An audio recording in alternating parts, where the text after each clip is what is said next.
తెలంగాణ ఏర్పాటుపై BJP MP Tejaswi వ్యాఖ్యలు దుర్మార్గమన్నారు CPI జాతీయ నేత నారాయణ.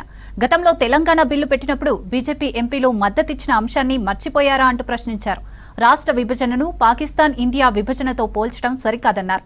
దీనిపై కేంద్ర మంత్రి కిషన్ రెడ్డి, మాజీ ఉపరాష్ట్రపతి వెంకయ్యనాయుడు సమాధానం చెప్పాలని డిమాండ్ చేశారు నారాయణ. ఇక మహిళా బిల్లును అడ్డుపెట్టుకుని డీలిమిటేషన్ బిల్లు ఆమోదం కోసం మోదీ ప్రభుత్వం బ్లాక్మెయిల్ చేస్తుందన్నారు నారాయణ.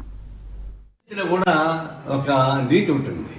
అలాంటి నీతి నియమం ఏమీ లేకుండా పోయిన మోడీ గవర్నమెంట్కి మహిళా రిజర్వేషన్ బిల్ అనేది న్యాయబద్ధమైంది, ఎప్పటి నుంచి పెండింగ్లో ఉంది.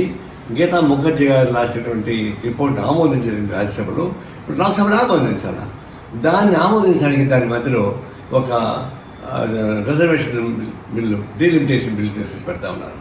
అంటే పాయసం ఇస్తూనే విషగుడి జోడించి రెండూ కలిపి తాగండి అని చెప్పేసి అనే పద్ధతుల్లో మహిళా రిజర్వేషన్ బిల్లుని తీసుకెళ్ళి డీలిమిటేషన్లో పెట్టి రెండు ఆమోదించమని చెప్పండి. ఆమోదించకపోతే మహిళా వ్యతిరేక బ్లాక్మెయిల్ చేస్తారు. మహిళా అంటే పెట్టుకుని బ్లాక్మెయిల్ చేస్తాను దొరికితే ఈ బీజేపీ ప్రభుత్వం కనిపిస్తూ ఉంది. మీరు దాన్ని విడి చేయండి. ఈ డీలిమిటేషన్ అయితే ఫెడరల్ సిస్టమ్, అది భారతదేశం మొత్తం సమైక్యంగా ఉండాలన్నా లేదా భవిష్యత్తులో ఉత్తర దేశం దక్షిణ దేశం మారిపోవాలన్నా అది వేరు చర్చిద్దాం.